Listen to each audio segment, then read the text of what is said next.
Everyone, this is Deepanshu Rajput and welcome to this amazing class of English. तो आप सभी प्यारे भाई बहनों का मैं स्वागत करता हूं दीपांशु राजपूत क्लास 12 चैनल पर। और आज की इस बेहतरीन सी अमेजिंग क्लास के अंदर हम लोग क्या डिस्कस करने वाले हैं, अपने सभी प्यारे भाई बहनों के साथ मैं डिस्कस करूंगा हमारी अनसीन पैसेज सॉल्व करने की निंजा ट्रिक।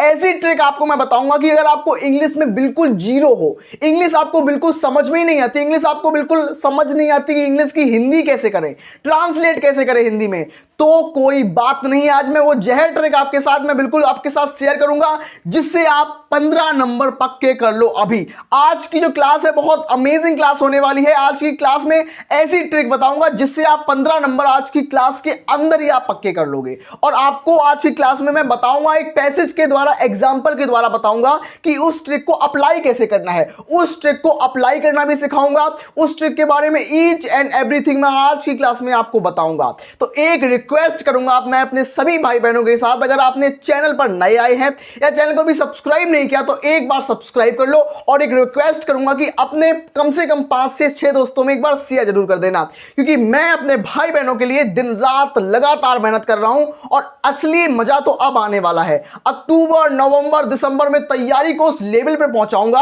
और बिल्कुल ट्रिक के माध्यम से पढ़ाऊंगा। ये ट्रिक जो मैं आपको देने वाला हूं पूरे YouTube पर किसी के पास नहीं है, क्योंकि YouTube पर आप कोई भी टीचर के परसेंटेज देख लो वो 80% से ऊपर किसी टीचर के हैं ही नहीं। क्योंकि मेरे खुद 90 प्लस मार्क्स हैं तो मैं आपको 90 प्लस दिलाने का वादा करता हूं।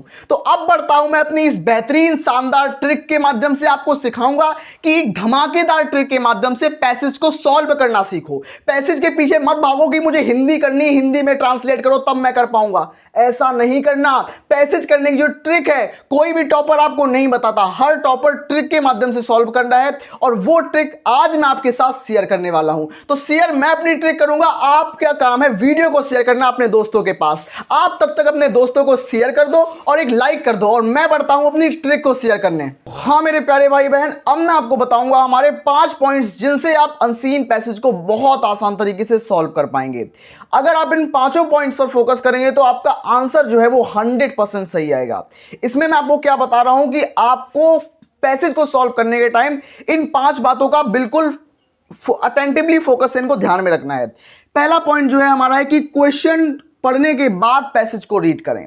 इसका मतलब क्या है कि अगर आप कोई पैसेज मिला आपको तो उसमें सबसे पहले आप क्या करते हैं, आप सबसे पहले पैसेज को रीड करने लगते हैं और उस पैसेज को रीड करने में आप लगभग 10 से 15 मिनट का टाइम वेस्ट कर देते हैं। उसके बाद आप क्वेश्चन को पढ़ते हैं और फिर पैसेज को रीड करते हैं, तो इसमें आपके समय में बहुत ज़्यादा समय आपका वेस्ट जाता है। तो सबसे बड़ी टेक्निक क्या, सबसे पावरफुल टेक्निक क्या है कि अनसीन पैसेज का मतलब होता है अनसीन पैसेज। अन का मतलब जो कभी ना देखा गया हो, सीन मतलब जिसको कभी ना देखा गया हो, ऐसा पैसेज।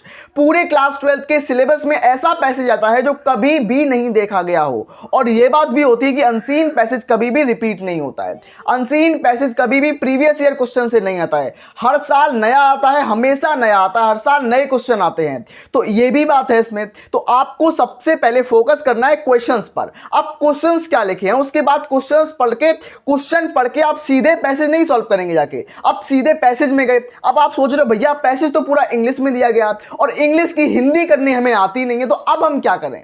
अब आपको एक ट्रिक यूज करनी है कि इंग्लिश को हिंदी में ट्रांसलेट नहीं करना, इंग्लिश की मीनिंग नहीं निकालनी हिंदी में। इस चीज को याद रखो, आपको कीवर्ड्स पर फोकस करना है, आपको उनके जो मुख्य जो वर्ड्स दिए गए कीवर्ड्स पर फोकस करना है। कैसे करना है मैं आपको बता रहा हूं कैसे करना है। तो दूसरा क्या है कि पैसेज में डिफिकल्ट वर्ड्स को खोजो। जो हमारे पास पैसेज होता है उसके अंदर बहुत सारे बहुत डिफिकल्ट वर्ड्स होते हैं, तो डिफिकल्ट वर्ड्स को हाईलाइट करो। अब इनको हाईलाइट करने का फायदा क्या होता है, फायदा मैं बताऊं आपको, तो लास्ट में वोकैबुलरी वाले क्वेश्चंस जो आते हैं, 3 जो क्वेश्चन होते हैं वोकैबुलरी के होते हैं, एक आएगा सिनोनिम के ऊपर, एक आएगा एंटोनिम के ऊपर, एक आएगा ईडियम एंड फ्रेज के ऊपर। तो तीनों क्वेश्चंस वोकैबुलरी वाले जो होते हैं वो आपको डिफिकल्ट वर्ड में हाईलाइट करने पर आप कर पाएंगे, बहुत आसान होता है ये, ठीक है। तीसरा नंबर जो पॉइंट है वो हमारा है फोकस ऑन रिलेवेंट टॉपिक्स। मतलब आप में आपका जो अनसीन पैसेज होगा उसमें आपको 5 क्वेश्चन मिलेंगे और 5 क्वेश्चंस में से आपका जो आंसर होगा वो बहुत रिलेवेंट टॉपिक्स में होगा। पूरी रामायण उसमें लिखी होगी, पूरी रामायण आपके लिए काम की नहीं है। आपके लिए वो रिलेवेंट टॉपिक है जहां पर आपका कीवर्ड्स आपको मिल रहा है और कीवर्ड्स ही आपको पूरे नंबर दिलाएगा। क्या करना है आपको, जैसे कीवर्ड्स मैं ढूंढ रहा हूं, कीवर्ड से ग्रैंडफादर है, कोई पैसेज में आया तो ग्रैंडफादर से रिलेटेड, तो ग्रैंडफादर एक कीवर्ड हो गया। तो ग्रैंडफादर उस पैसेज में कहां आ रहा है, उसके पहले वाली एक लाइन और उसके नीचे वाली एक लाइन आप लिख दोगे ना तो 100% आपको एग्जामिनर नंबर देगा। एग्जामिनर के पास इतना समय नहीं है कि आपकी ही कॉपी को से चेक करना है, या एग्जामिनर की आपके साथ कोई दुश्मनी नहीं है कि आपके नंबर काटेगा ही काटेगा। वो आपके साथ एक पॉजिटिव वे में रहता है ताकि वो आपको नंबर दे पाए। उसका कोई गलत इरादा नहीं होता है, वो कभी भी नहीं चाहता कि वो आपके नंबर काटे। जो पॉइंट है कि कीवर्ड्स पर फोकस करो, मैं शुरुआत से ही इस बात पर बोल रहा हूं, आपको जोर देके बोल रहा हूं कि कीवर्ड्स पर फोकस करना है हमें। जितने ज्यादा हम कीवर्ड्स को ढूंढेंगे, जो हमें कीवर्ड्स कहां से ढूंढने हैं, कीवर्ड्स हमें दो जगह ढूंढने हैं। पहला कहां, पहला क्वेश्चन में ढूंढना है और दूसरा हमें पैसेज के अंदर ढूंढना है। अभी मैं आपको क्वेश्चन जो पेपर है आपका, जो आपका पैसेज है, पूरा पैसेज आपको सॉल्व करके दिखाऊंगा। पूरा पैसेज कैसे सॉल्व करना है आपको यहां पर बोर्ड पर, स्क्रीन पर आपको समझाऊंगा, सिखाऊंगा। लेकिन इन बातों का आप ध्यान रखना, तो आपका पैसेज जो है वो 100% सही जाएगा। इसमें क्या है, हमारा 4th नंबर वोकैबुलरी में मिस्टेक ना करें। 5वां नंबर वोकैबुलरी में अगर आपने मिस्टेक कर दी तो इसका मतलब है कि आपकी ग्रामर वीक है। एग्जामिनर वहीं से अंदाजा लगा लेगा कि आपकी ग्रामर वीक है और वहीं से सोच लेगा कि आपके नंबर उसको काटने हैं।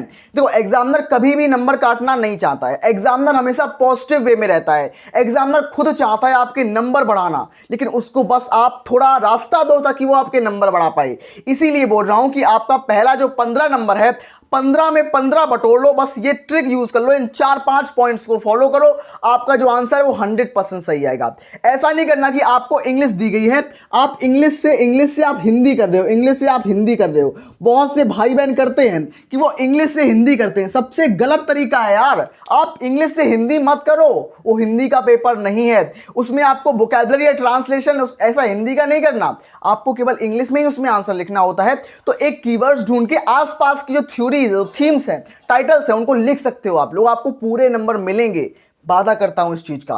अब मैं बात करूंगा हमारे एक अनसीन पैसेज की तरफ, जो कि मोस्ट इंपोर्टेंट है और प्रीवियस ईयर पेपर्स में आया भी है। मेरे प्यारे भाई बहन, अब मैं डिस्कस करूंगा आप सभी लोगों के साथ हमारा अनसीन पैसेज। मैंने आप लोगों के लिए बहुत सारी अनसॉल्व पेपर्स को खरीद लिया। मैं जानता हूं बहुत महंगे अनसॉल्व पेपर्स आए हैं, लेकिन आप लोगों के लिए मैंने अनसॉल्व पेपर्स को भी खरीद लिया है और इनके अंदर से जो भी मोस्ट इंपॉर्टेंट क्वेश्चंस हैं, सारे क्वेश्चंस को ढूंढ ढूंढ के आपके लिए मैं परोसूंगा, बहुत जल्दी आपको दूंगा, ठीक है। तो हमारा क्वेश्चन नंबर, मैं आपको अनसीन पैसेज दिखा दूं कि आपकी स्क्रीन पर आपको एक अनसीन पैसेज दिखाई दे रहा होगा।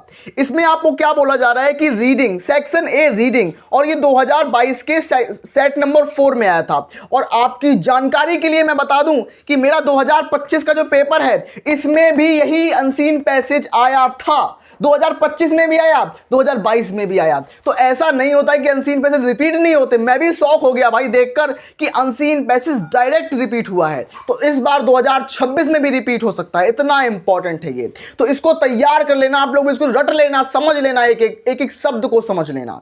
क्या बोल रहा जा रहा है कि read the following passage carefully and answer the following question that follow. मतलब इसके इसमें इसको केयरफुली आपको रीड करना और इसके जो आंसर्स, जो क्वेश्चंस दिए हैं, उनके आंसर्स आपको देने हैं। लेकिन आपको इस पैसेज को रीड नहीं करना क्योंकि आपका समय बर्बाद होगा। आप इसकी इंग्लिश को हिंदी में नहीं बदलेंगे क्योंकि आपका समय बर्बाद होगा। सबसे पहले आप क्या करेंगे, सबसे पहले आप क्वेश्चंस को पढ़ेंगे। क्वेश्चंस को फर्स्ट आपको पढ़ना है। Firstly you should focus on the questions. Question पर देखो, उसके बाद आप पैसेज पर जाओ। तो क्वेश्चन, पहला नंबर क्वेश्चन क्या बोल रहा है कि why is early rising better than the rising late. मतलब जो अर्ली राइजिंग होता है, लोग जो लोग जल्दी सुबह उठते हैं और जो लोग जल्दी लेट उठते हैं, मतलब लेट कौन उठता है, जो रात में बहुत देर तक जागता रहता है और सुबह बहुत लेट उठता है। तो अर्ली राइजिंग क्यों अच्छी है, देर उठने से क्यों अच्छी है? तो अर्ली राइजिंग क्यों अच्छी है, मतलब why is early rising better than the rising late. मतलब अर्ली राइजिंग क्यों अच्छी है, मतलब देर से उठने से। तो आपको इसका आंसर जो है वो पैसेज के अंदर मिलेगा।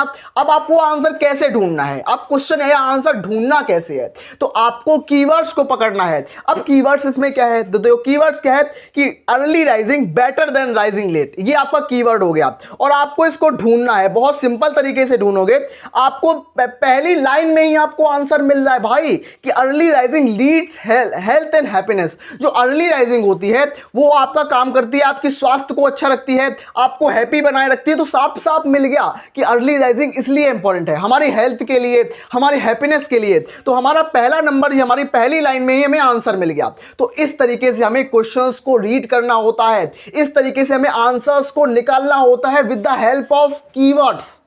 समझ में आपको? हमारा सेकंड नंबर जो क्वेश्चन है वो बोल रहा है कि why do some thinkers burn the midnight oil. मतलब why do some thinkers burn the midnight oil. तो इसमें आपको इसका आंसर कैसे ढूंढना है? क्या आपको हिंदी इसकी ट्रांसलेट करनी है? कोई हिंदी ट्रांसलेट नहीं करनी है। आपको क्या करना है, आपको सिंपल तरीके से मिडनाइट ऑयल कीवर्ड ढूंढना है। अब मिडनाइट ऑयल कीवर्ड इस पैसेज में कहां मिलेगा? बहुत सिंपल है। आप क्या करोगे, आप नीचे से तीसरे नंबर की लाइन पर जाओगे। पहली लाइन, दूसरी लाइन, तीसरी लाइन, चौथी लाइन के बीच में आपको लिखा हुआ दिखाई देगा When they burn the midnight oil। तो ये सिंपल तरीके से आपको मिल गया। आपको आंसर कहां से लिखना है? आपको आंसर लिखना है कि some people says that the poet can write best only when they burn the midnight oil। यहां से आपको आंसर लिखना है और बहुत लंबा आंसर नहीं लिखना। 3 नंबर के लिए आप बिल्कुल 3 लाइन का आंसर लिखेंगे, बस इतना इनफ है आपके लिए। मैं बता रहा हूं, मैंने एक भी इसका हिंदी ट्रांसलेट की क्या? नहीं ट्रांसलेट की। मैंने कुछ भी आपको हिंदी में बताया ट्रांसलेट करने को? नहीं। अगर आपको बिल्कुल भी इंग्लिश नहीं आती है फिर भी आप इसके 15 नंबर ले सकते हो बहुत आसान तरीके से। हमारा सी नंबर क्वेश्चन क्या है कि what is the disadvantage of working at night. मतलब जब हम रात में काम करते हैं ना तो वो हमारे लिए, हमारे स्वास्थ्य पर कैसे हानिकारक पहुंचाता है। मतलब कि हम जो रात में काम करते हैं, हमारे व्हाट इज द डिसएडवांटेज, मतलब हमारे इसकी हानि क्या है, किसकी? Working at night. हम रात में देर रात तक काम करते हैं तो उसकी हमारे पास हानि क्या है? हमारे स्वास्थ्य पर हानि पड़ेगी, हमारे मेंटल हेल्थ पर, हमारी फिजिकल हेल्थ पर इसका बुरा प्रभाव पड़ेगा। कैसे पड़ेगा, क्या प्रभाव पड़ेगा, वो पूछा गया है क्वेश्चन में। तो इस क्वेश्चन में हमें कीवर्ड क्या दिया गया है? कीवर्ड हमें दिया गया है कि डिसएडवांटेज। क्या दिया गया है? कि disadvantage of working at night. तो इसका ये हमारा कीवर्ड है, disadvantage of working at night keyword है हमारा। इसमें हमें क्या देखना है? इसका आंसर हमें लास्ट में मिल रहा है। क्या मिल रहा है? कि those who work at the time soon ruin their health। मतलब क्या लिखा है कि those who works at the time soon ruin their health। bad health must in the long run have a bad effect on the quality of their work। इसका मतलब क्या है कि अगर आप बहुत लेट नाइट तक काम करते हैं तो आपके काम पर भी इफेक्ट पड़ेगा, आपकी हेल्थ पर इफेक्ट पड़ेगा, आपकी मेंटल हेल्थ पर इफेक्ट पड़ेगा, जिससे आप ओवरऑल आपकी बॉडी थक जाएगी और आप पूरे दिन आप फोकस से नहीं रह पाएंगे। तो ये आपके पूरे दिनचर्या पर असर डालता है। तो लास्ट में आपको मिल जाएगा दोज हु से स्टार्ट करना है आपको और लास्ट में देयर वर्क पर आपको फिनिश कर देना है। तो ये आपका सी नंबर क्वेश्चन भी आपको मिल गया। आपका डी नंबर क्वेश्चन क्या है कि what are the possible advantage of both morning hours and midnight hours. तो आपको इसका आंसर आपको पैसेज के अंदर ही मिलेगा। आपको कीवर्ड्स ढूंढ के पता करने हैं कि कहां कौन सा कीवर्ड दिया गया है। पूरे पैसेज को देखो और जहां कीवर्ड मिल जाए उसके एक ऊपर वाली लाइन और उसके एक नीचे वाली लाइन, अगर आप इतना काम कर दोगे ना, एक ऊपर वाली लाइन लिख दो, एक नीचे वाली लाइन लिख दो, आपको एग्जामिनर पूरे नंबर देगा। भले ही आपको उसकी हिंदी ट्रांसलेशन नहीं आता हो फिर भी आपको पूरे नंबर मिलेंगे। हमारा लास्ट नंबर जो क्वेश्चन होता है ई नंबर क्वेश्चन। ई नंबर क्वेश्चन थोड़ा सा ट्रिकी होता है, थोड़ा वोकैबुलरी वाला क्वेश्चन होता है। तो इसमें हमें क्या करना है कि which word in the passage is opposite word of noisy. इसमें क्या है, हमें नॉइजी का एक अपोजिट वर्ड ढूंढना है। उसके बाद हमें ढूंढना है इन स्पाइट ऑफ, जो हमारा एक वर्ड है इसका फ्रेजल वर्ब क्या है हमारा, वो बताना होगा। उसके बाद हमारा क्या है कि हमारे पास एंटोनेम बताना है हमें सेवरल का। तो इस तरीके से हमें इसमें 3 वोकैबुलरी वाले क्वेश्चन मिलेंगे। अब देखो वोकैबुलरी तो पैसेज के अंदर आप नहीं ढूंढ पाओगे जब तक आप तैयारी स्ट्रांग नहीं करोगे। तो मैं बता रहा हूं कि मैं आपकी वोकैबुलरी तैयार कराऊंगा, आपको टॉपर स्टूडेंट्स के साथ पढ़कर आपको मैं टॉपर बनाऊंगा। मैं वादा करता हूं पूरे यूट्यूब पर आप घूम लो, आपको कोई भी ऐसा मैं टीचर ही नहीं हूं, मैं आपका बड़ा भैया हूं जो आपको गाइड करूंगा, सिखाऊंगा। और मैं दावा करता हूं पूरे यूट्यूब पर किसी के टीचर के भी 60% से ज्यादा नंबर नहीं है। और मैं आपको, मेरे खुद 90+ है तो मैं आपको 90+ दिला सकता हूं, मैं विश्वास दिलाता हूं आपको। मैं मिलता हूं ऐसी अमेजिंग जहर ट्रिक के साथ, तब तक के लिए पढ़ते रहिए, स्वस्थ रहिए, मस्त रहिए।